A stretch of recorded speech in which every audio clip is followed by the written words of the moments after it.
Olá pessoal da pedagogia, continuando aí a nossa disciplina de acessibilidade, o tema de estudo hoje seria sobre o sistema Braille, né? Então, tá aí o Braille.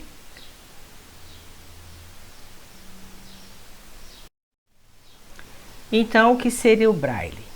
É um código de leitura e escrita realizado com tato para cegos, criados por Louis Braille, por isso o nome do código que ficou conhecido como Braille.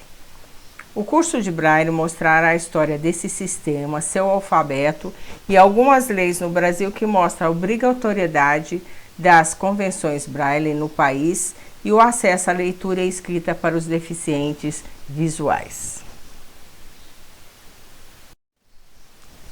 Falando um pouco então sobre a história do Braille, né? O Louis Braille, vocês vão ver aqui, ele ficou cego aos 3 anos de idade no olho esquerdo e teve uma infecção generalizada que provocou a sua cegueira. Ele é, pessoal, o inventor da leitura e da escrita em relevo. O Louis Braille ele foi criado num povoado rural, perto de Paris, e ele tinha 15 anos quando criou o método utilizado até hoje na alfabetização de cegos em todo o mundo. Então, o Braille é um sistema de leitura e escrita tátil para deficientes visuais, inventado pelo francês Louis Braille, um jovem cego, a partir do sistema de leitura no escuro de uso militar de Charles Barbier. O sistema Braille é formado por um alfabeto composto por pontos em relevo, sendo distinguido pelos cegos através do tato e representando letras, pontuações, palavras acentuadas, sinais algébricos e notas musicais.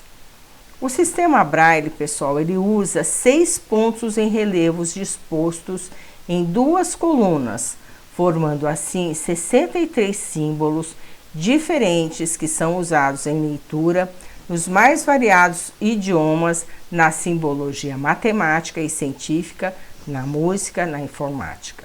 Devido à vasta aplicabilidade e eficiência, o Braille tornou-se o melhor meio de leitura e de escrita para as pessoas cegas usadas até hoje.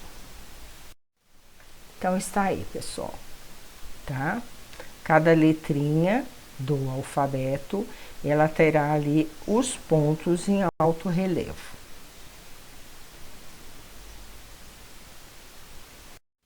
Bom, o Louis Braille ele nasceu, como eu disse anteriormente, no dia 4 de janeiro de 1809, na cidade de Compaoré, na França. Aos 3 anos de idade, provavelmente ao brincar na oficina do pai, que era fabricante de arreios e celas, o Louis feriu-se com uma ferramenta pontiaguda no olho esquerdo, gerando uma infecção que passou também para o olho direito, e isso provocou a perda total da visão, né? Seus pais matricularam-no em uma escola. O Louis era um menino muito inteligente e tinha facilidade em aprender o que ouvia, sendo escolhido em determinados anos como líder da turma. Quando completou 10 anos de idade, ganhou uma bolsa no Instituto Royal de Genève, Aveugle de Paris, Instituto Real de Jovens Cegos de Paris. Bom, o Braille, né? O alfabeto aí em Braille, mais uma vez a gente mostrando aí cada letra do alfabeto em altos relevos, né? Vamos falar um pouquinho, gente, de como que foi essa evolução desse método, né, e desse ensino aí para cegos no Brasil. Em 1854, no Imperial Instituto dos Meninos Cegos, hoje Instituto Benjamin Constant, vinculado ao Ministério de Educação. Então, antigamente era chamado Imperial Instituto dos Cegos e hoje Instituto Benjamin Constant. O primeiro professor do método no Brasil foi José Álvares de Azevedo, filho do poeta Manuel Álvares de Azevedo. Cego também, né, desde o nascimento, passou a ensinar a filha do médico do imperador Dom Pedro II, que era cega também.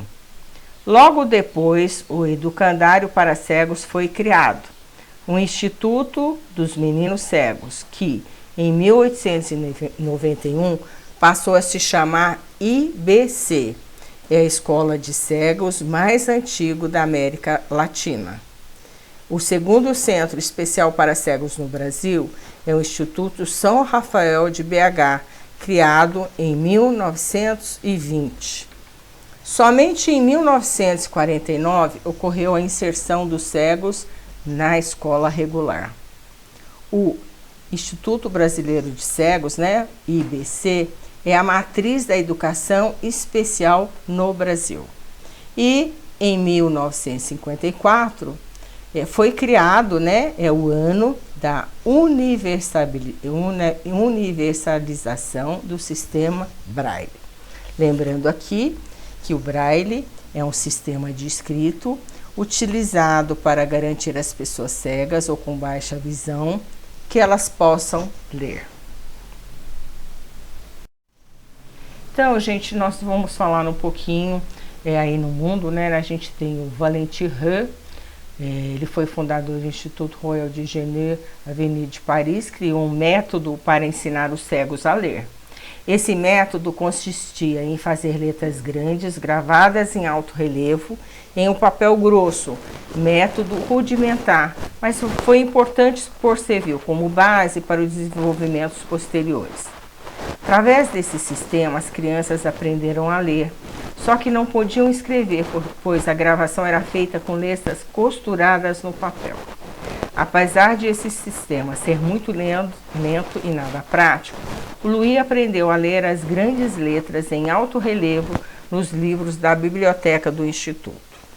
Em 1821, Charles Barbier, capitão da artilharia francesa, foi ao Instituto e mostrou um sistema de comunicação chamado de escrita noturna, que posteriormente veio a se chamar sonografia.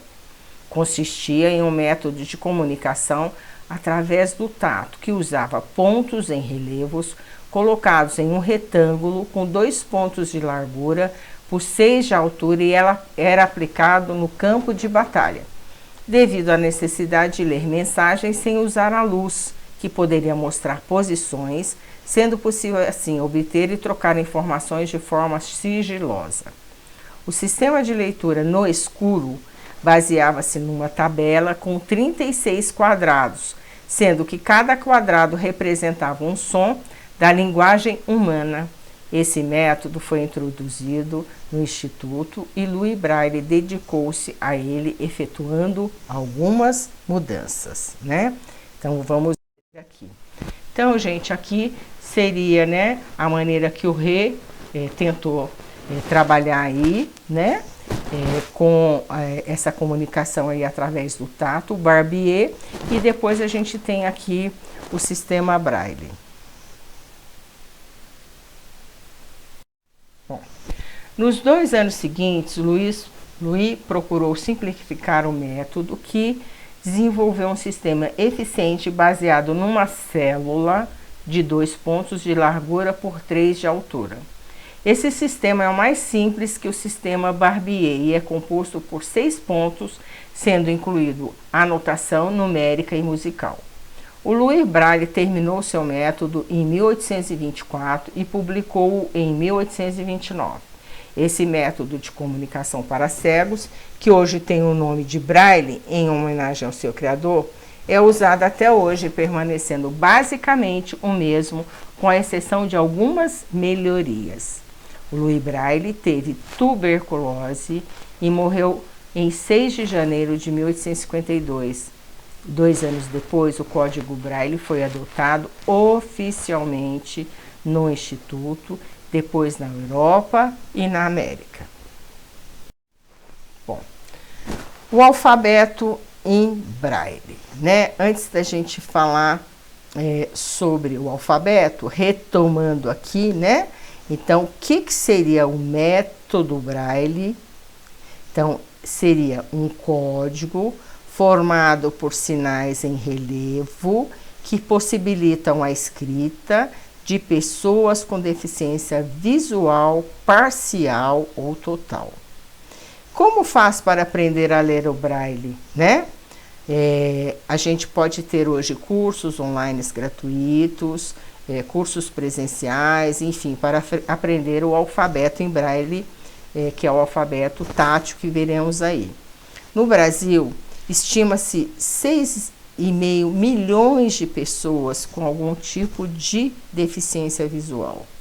E aí vocês perguntam, é muito difícil aprender o Braille? Não, não é difícil. Basta decorar os pontos que formam cada letra e sinais. Mas, como tudo, a falta de prática pode levar a esquecer, né? É a mesma coisa lá na Libras. Se a gente quer uma linguagem visual, né? E aí, se a gente não praticar, a gente também acaba ficando no esquecimento. E aí, gente, vamos falar agora do Braille e alfabetização, né? Então, diríamos que é um processo de escrita e leitura baseado em 64 símbolos em relevo, 63, 64 símbolos em relevos, resultantes da combinação de até 6 pontos dispostos em 2 colunas de 3 pontos cada. Pode-se fazer a representação tanto de letras como algarismos e sinais de pontuação. Então, voltando aqui, apesar de o sistema Braille ser eficiente, ele demorou muito para que se tornasse popular. Mas, por fim, tornou-se popular e hoje, graças a esse método, a escrita é disponível a milhões de pessoas cegas. Além disso, o sistema Braille é aplicado à notação musical, à matemática, à química, à ciência, ajudando e ampliando os conhecimentos dos deficientes visuais. A eficiência do método é tão boa que a leitura e escrita de música chega a ser mais fácil para pessoas cegas do que para aqueles que veem. Cada célula Braille permite 63 combinações de pontos, podendo existir combinações de pontos para todas as letras, números e pontuações da maioria dos alfabetos. Um deficiente visual experiente consegue ler até 200 palavras por minuto. O Braille é lido da esquerda para a direita, com uma ou ambas as mãos. Então, repetindo, o Braille é lido da esquerda para a direita. Normalmente, nós que enxergamos, a gente lê da direita para a esquerda, certo? Aqui é o contrário. E com uma ou ambas as mãos. Então, estão aí, pessoal, as combinações, né, das células em alto relevo. Então, aí a gente pode ver que a gente tem aqui na letrinha A um pontinho em alto relevo, o B, 2 pontinhos nessa disposição, o C, os 2 pontinhos nessa posição, aqui os 3 pontinhos nessa disposição. É o que eles dizem que a gente tem 63 ou 64 símbolos em relevo que resultarão combinações, ok? Bom, as 10 primeiras letras do alfabeto, A, B, C, D, E, F, G, H, I, usam somente os pontos das 2 fileiras de cima. Os números de 1 a 9 e o 0, eles são representados por esses mesmos 10 sinais, porém são precedidos pelo sinal de número para diferenciar. As letras seguintes, K, L, M, N, O, P, Q, R, S, T, são acrescentadas ou ponto no canto inferior esquerdo de cada uma das 10 primeiras letras. E as últimas 5 letras, U, V, X, Y e Z, são acrescentadas ambos os pontos inferiores às 5 primeiras letras. A letra W é uma exceção porque fica acrescentada posteriormente ao alfabeto francês. Veremos na próxima sublição o alfabeto, assim poderemos ver o que foi explicado aqui. Pessoal, o cego, né, ou a pessoa de baixa visão que está aprendendo o braille, ela vai passo a passo memorizando essas 3 dicas que foram dadas aqui em relação ao aprendizado do braille, né? Então eles vão memorizando, decorando, né, como que funcionam aí essas letras. O braille grau 1, né? Então a gente tem aí alguns grau 1, grau 2.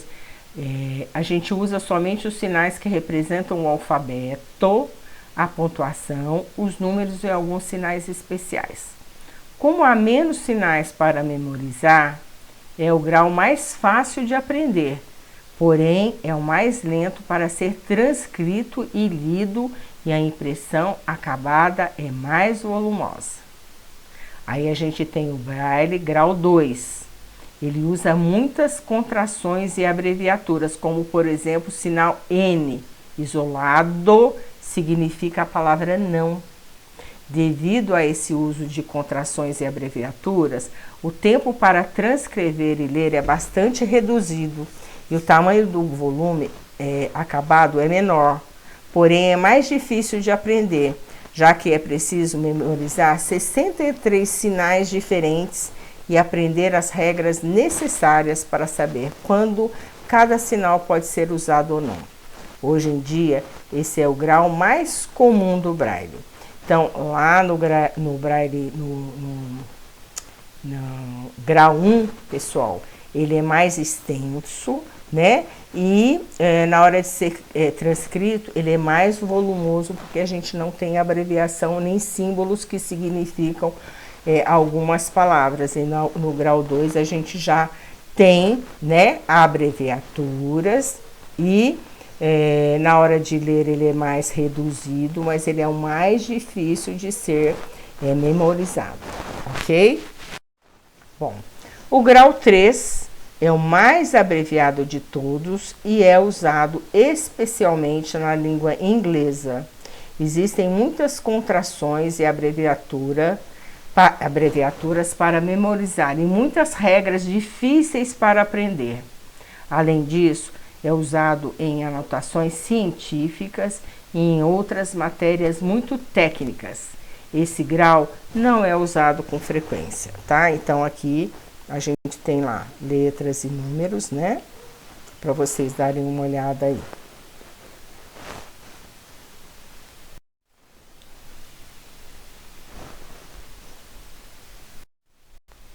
Outros símbolos, né? Aí de letras maiúsculas, prefixo numérico, ponto, vírgula, interrogação, ponto e vírgula, exclamação, aspas de início, aspas finais, parênteses e hífen. Aí a pessoa usando, né, o dedo para a leitura do braille, né? Então, repetindo aqui, qual é o melhor dedo para a leitura em braille? Então, os leitores mais experientes comumente utilizam o dedo indicador da mão direita, com uma leve pressão sobre os pontos em relevo, permitindo-lhes uma ótima percepção, indicação e discriminação dos símbolos em braille. Aqui a gente percebe que a pessoa está usando os 2 dedos indicadores, tá? Lembrando que a leitura é feita do lado do esquerdo para a direita.